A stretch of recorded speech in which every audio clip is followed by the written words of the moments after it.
Bendiciones.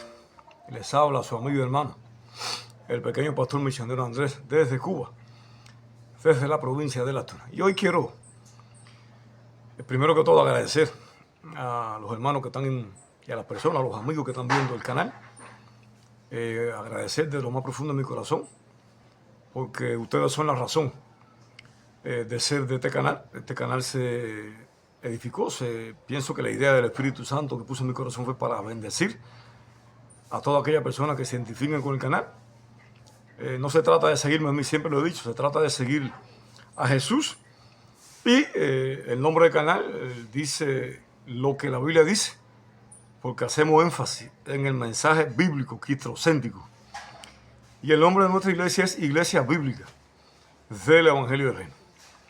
Bíblica porque enseñamos la Biblia, del Evangelio del Reino porque siempre ha sido y será el mensaje central del nuevo pacto. Disculpen.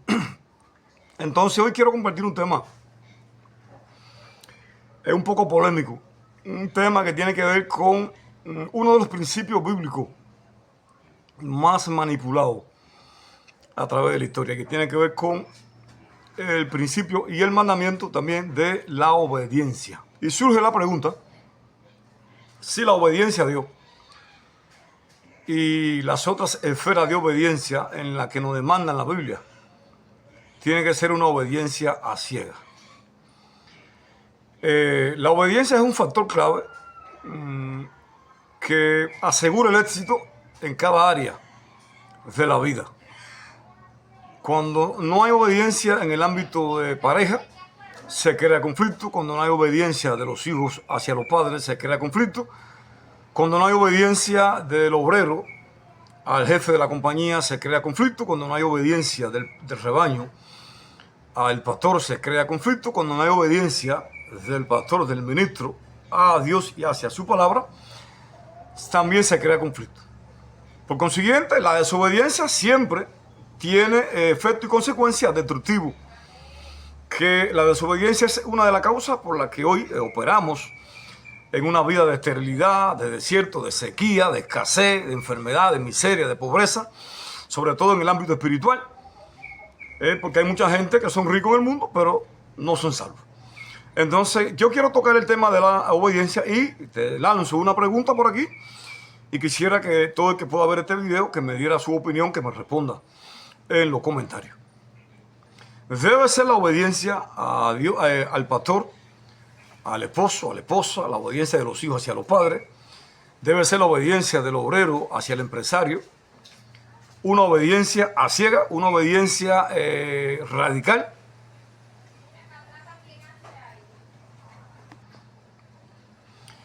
Vuelvo y envío la pregunta, hago la pregunta. Debe ser la obediencia al pastor, la obediencia de la esposa al esposo, de los hijos hacia los padres.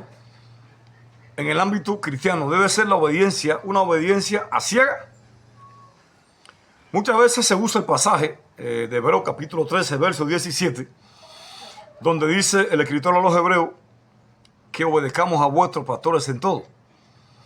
Y cuando se habla sobre este pasaje de Hebreos 13, 17, que es un pasaje mediático y es un pasaje que muchas veces, la mayoría de las veces se manipula porque no se explica, no se enseña desde el contexto histórico de a quién se le escribe la epístola, qué situaciones había allí, qué problemáticas habían en la iglesia judía, hebraica, que habían salido de la ley y habían sido introducidos en el nuevo pacto, y allí había un grupo de judaizantes que querían hacer regresar a estos creyentes judíos, que lo querían hacer regresar al antiguo pacto, y allí habían un grupo de pastores que estaban edificando la iglesia, pero había otro grupo de gente que estaba como que inclinando a la iglesia hebrea del nuevo pacto a desobedecer a sus pastores en las instrucciones de mantenerse firmes ante las acechanzas y las situaciones, porque cuando vemos a la epístola a los hebreos,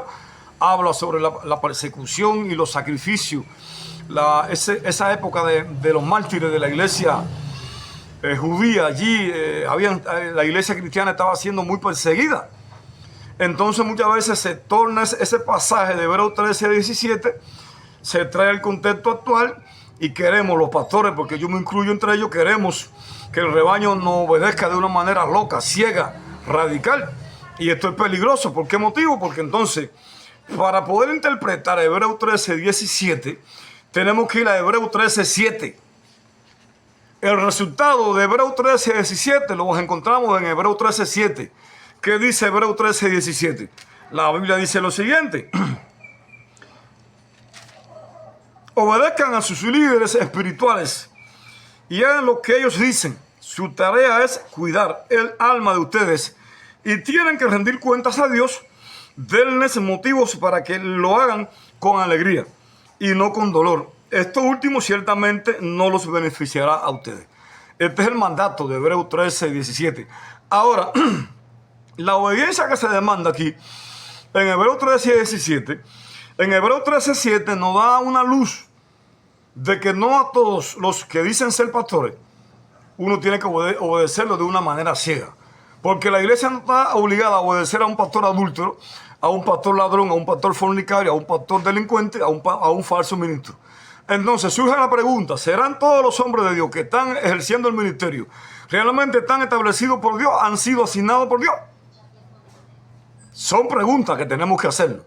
Claro que sí, mis prédicas son polémicas, mis prédicas son mediáticas, mis prédicas tienen la tendencia a crear conflicto. Bueno, hermano, Jesús predicó con esta mentalidad.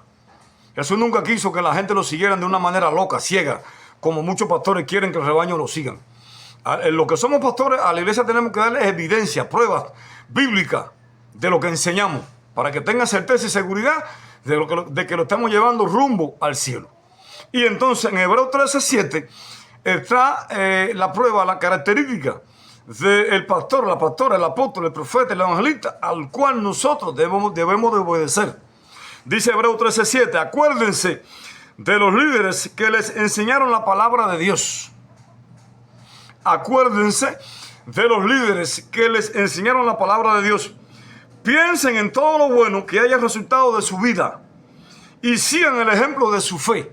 Estoy leyendo la Nueva Traducción Viviente. Entonces, el escritor a los hebreos no está pidiéndole al rebaño que obedezca al pastor por obedecer.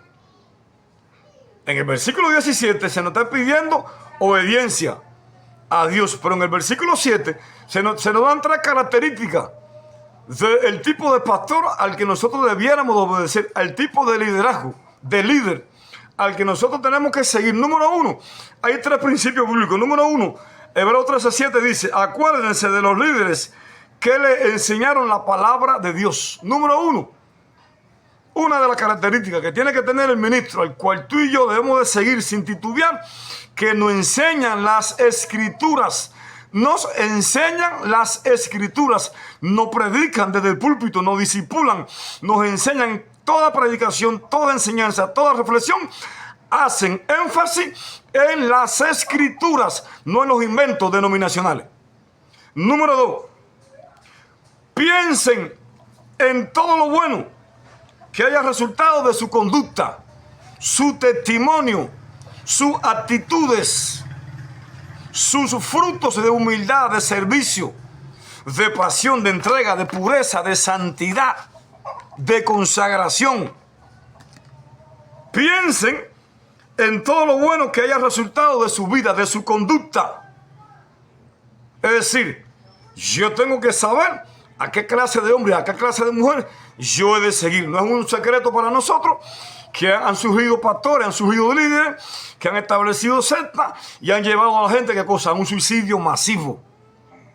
Todos conocemos la locura de estos ministerios apostólicos, los daños que han causado en las iglesias, la división de las iglesias. ¿Por qué motivo? Por un pasaje bíblico sacado fuera de contexto, y a esta gente, la gente lo han obedecido de una manera loca y la iglesia ha sido dañada. El tercer principio es, y sigan el ejemplo de su fe.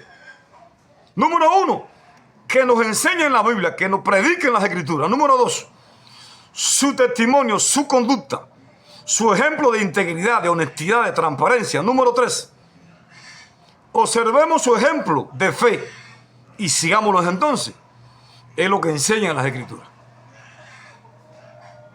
Espero que esto te haya sido, te sea de bendición. Espero que esto pueda ayudarte a discernir en estos tiempos de crisis, donde tantos hombres y mujeres están ejerciendo un ministerio, un llamado, al cual Dios no lo llamó, ni lo asignó, ni lo eligió. Tenemos que tener mucho cuidado. Dios te bendiga, Dios te guarde. Es mi mayor deseo.